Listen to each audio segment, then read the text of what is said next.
It's a town of firsts and a town that honors. This restaurant is set to honor all the men and women of emergency services. It's a town where you can get out and about. Just come out and join us for a run. We're trying to cater to anyone who's interested in playing the sport. And a town of rumors. So can you debunk those rumors for us? Oh, absolutely. Let me share with you a few of the plans to that. This is your town, Ebensburg. Good afternoon. We are live in Ebensburg, which is the county seat of Cambria County. To give you an idea of where we are, that's East High Street. This is South Center, which is closed down tonight for what they call their downtown shutdown. Makes sense. They close the streets. It's all part of their homecoming weekend. Give you another idea if you're not sure. Amici's is right across the street. The Cambria County Courthouse is just down the road. They have so much going on over this weekend, and we're just thrilled to be here. And we have some of your biggest fans behind us. Yeah, we have the Corcoran boys from Ebensburg. They're back here. Best newsman ever. Those are my grandsons. Those are 4 of my grandsons. And they live in Ebensburg, so this is their hometown, and they're proud of it. And we have so much planned over the next half hour. But first, how about a look back at the roots of Ebensburg with a history in brief? Cambria County was originally carved out of portions of already existing Somerset, Bedford, and Huntington counties. 700 square miles that officially became a county in March of 1807. But even before that, people were living right here in Ebensburg. The town is known as the first permanent settlement on the Allegheny front. It's built on lands purchased by the Cambria Company in 1796. Originally, a model village was set up in Beulah, which is about 2 miles outside of Ebensburg, but failed, which led the Cambria Company to the top of the mountain and developed a coherent community which within a decade became the seat of a newly formed Pennsylvania county. The mountain town was known as the hub for the young United States' last great push westward over the Appalachians to open its northwest territories and provide access to the Great Lakes. By the end of the Civil War, Ebensburg became known as a vacation town with summer people. Names like Vanderbilt, Carnegie, and Lincoln built what were called cottages, but looked more like mansions, with some 15 to 20 rooms, and would spend time vacationing during the summer. It's written that Ebensburg serves as a confluence of sorts.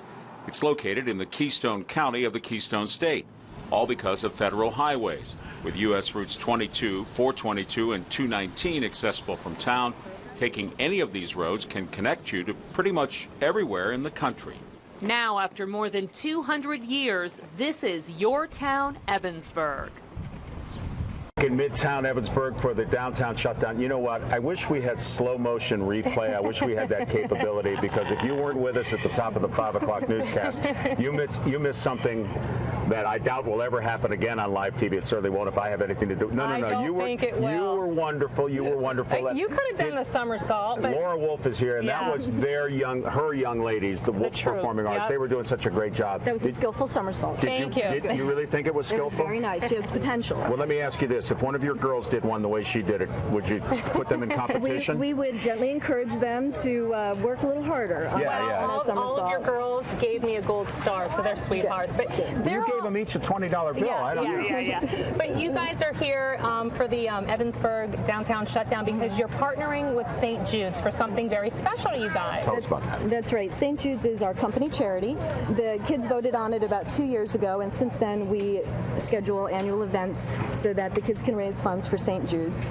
And also we do fundraising throughout the year, and we give a percentage of all of our fundraising to St. Jude's Children's Hospital. I'm a partner in hope with St. Jude's because those kids are just amazing. Yes. And it's, you don't realize I'm a cancer survivor at the moment, but cancer affects so many people. And when you see those kids down at St. Jude and what they do down there is amazing. So I think it's wonderful what you do. It breaks our heart to see children in pain and suffering like that. So any little bit that we can do to help, we think it's a great charity.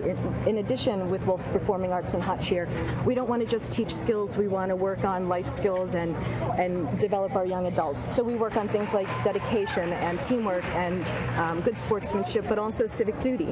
And so we voted on this charity for St. Jude's, and the kids have been great in supporting it. We're very proud to be here during the Ebensburg downtown shutdown. Give us a little thumbnail. Where do the kids come from? They come from all over. We come from Nantiglow, Blacklick, Portage, Ebensburg, Crescent, Northern Cambria, Altoona, all over.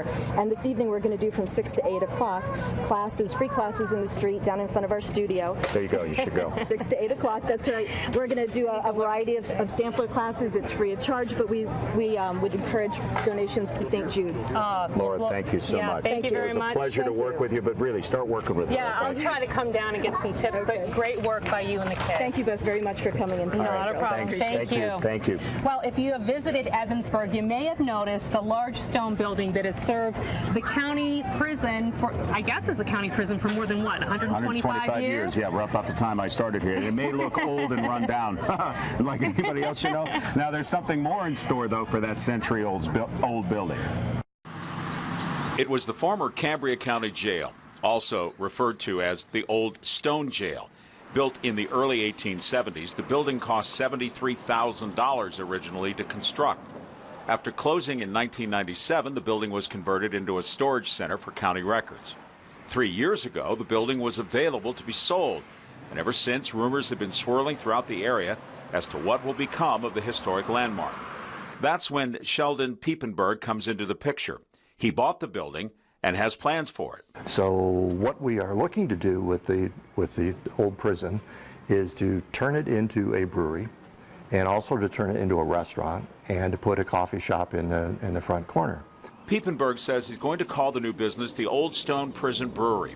He explained that since the building is on the National Registry of Historic Places, the exterior of the building must be kept moderately original, but he has completely different plans for the inside. One of the things that has to be done is to preserve the historic architecture, but also convert this building into a business. We're going to do that initially by putting a roof over both of the courtyards. So the courtyard that's sitting behind us right now will actually become the brewery. The courtyard that's on the other side of the building will become more like a beer garden, if you will. So that'll be like the family component to the brewery on that side. We'll have a tasting room down the middle of the cell block area. So we'll actually put a bar in that area. Some of the cell blocks that are inside right now, we will convert those to booth spaces. A coffee shop and more dining space will also be part of the interior conversion. As documents show throughout the jail's history, many believe the building looked like a castle. I think back to when I was a kid, and I think most kids would relate to this as well. To own a castle is a dream. This building looks like a castle, and I just think it's, as I mentioned, it's just begging to be converted. Piepenburg says the time frame for the project is expected to be finished by September of 2017, with a grand opening scheduled a month later, in October of 2017. So many things are going to be going on in Ebensburg for their homecoming weekend. This is their downtown shutdown. People are starting to come into town, and this is where you need to be tonight as well. And when we come back, a restaurant that honors the men and women who work in emergency services right here in Ebensburg.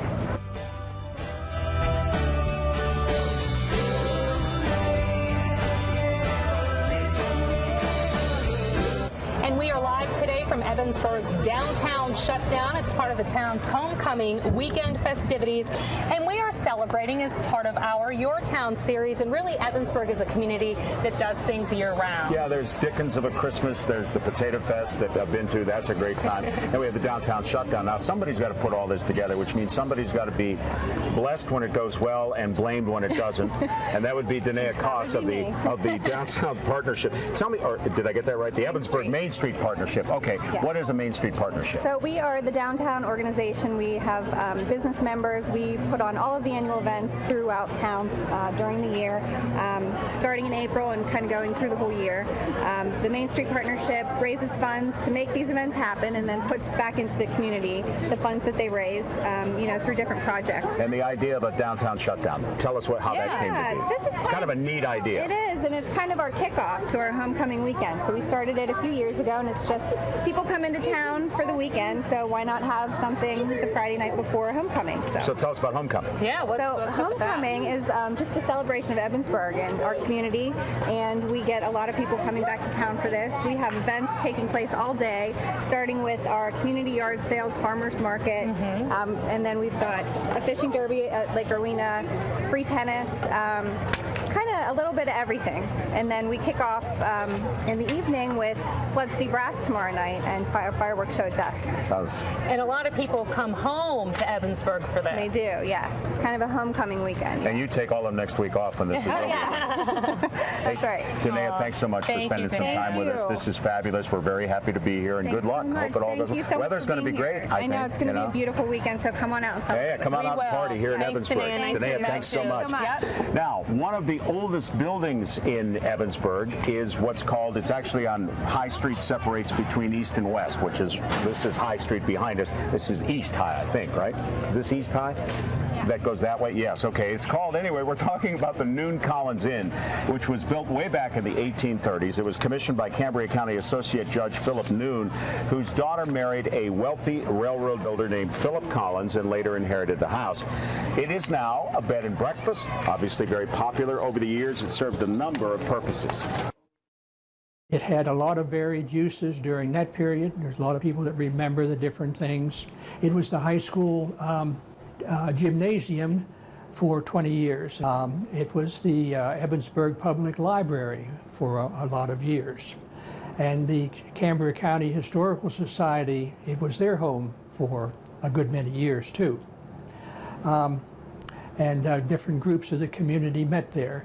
And then it became known as the YPCC, the Young People's Community Center. It started off as YMCA, and then it became the YPCC. And the building was used by the community until about 1977, and then it sat vacant until we came along to save it from the wrecking ball in 1984. It has been a six-bedroom bed and breakfast ever since then. Now going from one of the oldest buildings in town to one of the newest businesses. It's not only a restaurant, it actually serves as a memorial to honor those who serve, and Maria Miller has that story. Most would agree it takes a special type of person to get out of bed at 2 in the morning and rush to someone's rescue, oftentimes rescuing people they've never even met before. For many people, doing just that is a norm every day. We call these special people first responders or emergency workers, police, fire, EMS. And now there's a restaurant and bar dedicated to those individuals who put their lives on the line and help people in their darkest hours. Located on West High Street in Ebensburg, it's called Our Station House. This restaurant is set to honor all the men and women of emergency services. Those people in not only this community, but in every community that serve as firefighters, EMTs, paramedics, police officers, those people that either do it as volunteers or do it as for a living, or get paid. But all of those people put their lives on the line every day, and they serve every community to help others. They're out there, responding at all hours of the day to everybody else's emergencies. Sloan says the idea to honor first responders came from his childhood. My whole life growing up, both of my parents were heavily involved in EMS. My father was the manager of Ebensburg Ambulance for 28 years. My mother was also a paramedic. I have numerous aunts and uncles that were EMTs, paramedics, or worked in a hospital. Our station house has been open since February and offers a bunch of different food options. We offer basically American pub-style food. So we have burgers, chicken sandwiches, chicken cheesesteaks. We have numerous appetizers. Our goal was to offer food that people know, but make it a little bit better. Sloan says a program that would give emergency workers who dine at Our Station House a discount is in the works. We're back in Ebensburg for the downtown shutdown, and holy smokes, could the weather be any better? I don't think so. Every Friday it's been so lovely, no matter where we went, but I think so far this takes the cake. This is the best one yet. Josh, we're hoping that it's going to be nice like this all weekend long. What can you tell us?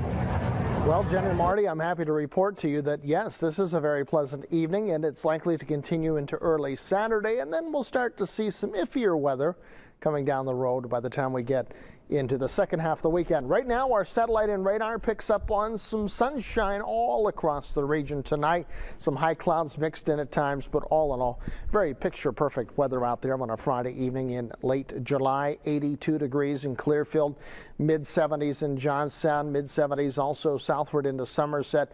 Mid to upper 80s, though, the further east you go, and it looks like Huntington reports 87 with State College and Emporium in the low 80s. Closest opportunity for precipitation as well to our west. Not seeing much in the way of showers and storms across the Ohio Valley today. All complements of high pressure. Now that ridge is going to start to break down the later we go through the weekend. So temperatures tomorrow actually a few degrees warmer, low to mid 80s, low 80s on Sunday, and a chance of a shower and storm getting in here late Saturday for eastern parts of the viewing area, and then Sunday more area wide.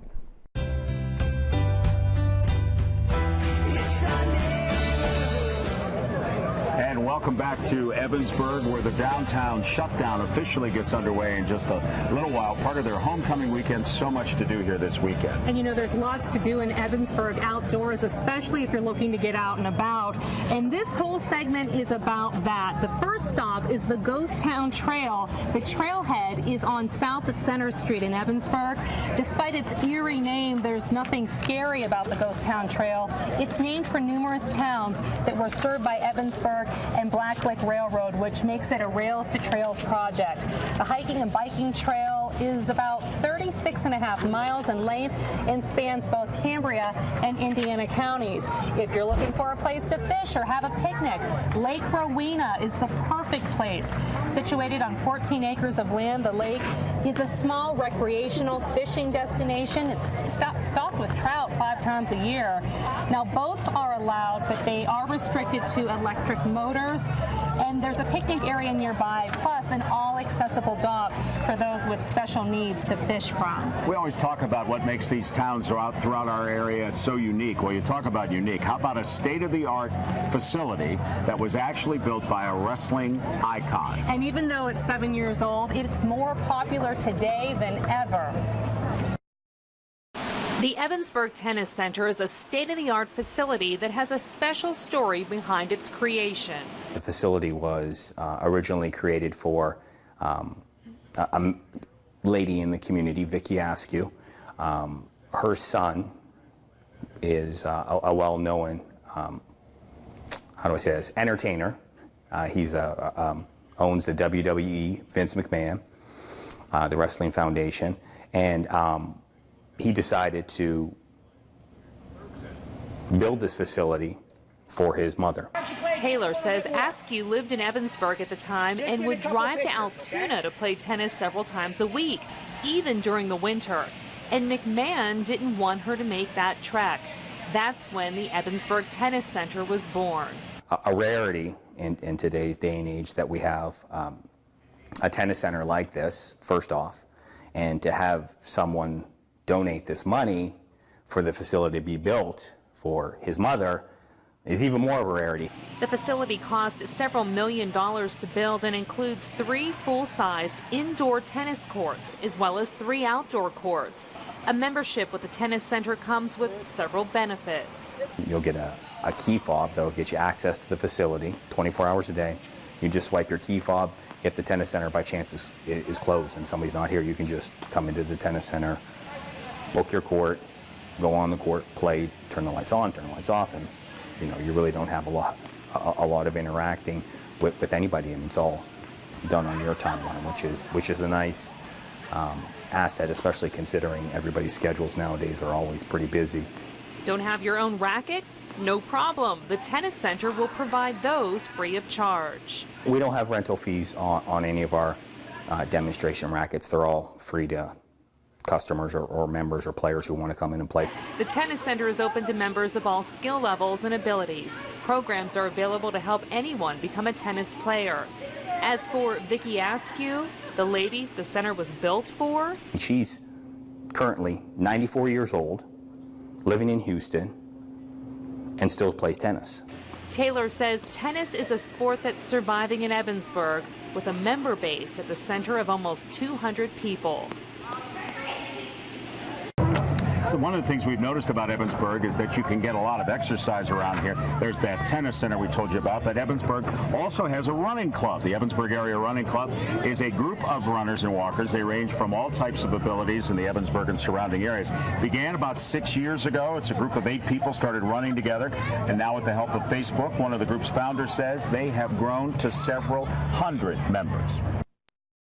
We try and have it so that you can meet us for group runs, to have people to run with. We do programs to get people who aren't runners to, kind of off the couch and onto the streets. And we help, everybody train and kind of be active and get out there and be healthy. And the really cool thing about the running club is that there is no membership. Anybody who wants to be involved can just join them for a run. A little bit more from Ebensburg Live right after the break. Stay with us. And welcome back to Ebensburg, where they're celebrating their downtown shutdown. And one of the things we love doing about your town is we get to meet such great people, like 4 of Ebensburg's finest that have joined us tonight. This is Thomas. This is William. Turn around here. Turn around here. This is He's being William. shy. This is Joshua. And this is Jack Corcoran. And yes, I am related. These are my daughter, Kristen, and son-in-law Chris's 4 boys. They're all Ebensburg people. Do you like Ebensburg, guys? Yeah! What do you like about Ebensburg? It's a great community, and everybody just helps everybody. Well, there you go. It's a great community, and everybody helps everybody. Okay, now is that where I'm supposed to give you the $20 bill because you said that? Yeah! No? Hey, thanks so much for being here. Yeah. You guys like this? You like being on TV? Yeah! Well, you did a great job, and they did make these signs themselves, and of course, they're we appreciate that very much. And unfortunately, because they want to be stars and stay out all night, but we're out of time. We've got to get out of Ebensburg now. We've had such a great time. No, you can stay right where you are. It's been great. Thanks for having us. We're going to take a break from Your Town next Friday. We'll be back in 2 weeks, though, August 7th, with Your Town Huntingdon. Yeah, we'll be at Lake Raystown. Well, she'll be at Lake Raystown, and the downtown shutdown begins tonight at 8 o'clock. That's when the bands start playing. Guys, I need you to take us out by just saying something. Let's say, go Ebensburg, as loud as we can. Go! And Maria will be here with the rest of the day's news shortly. See you.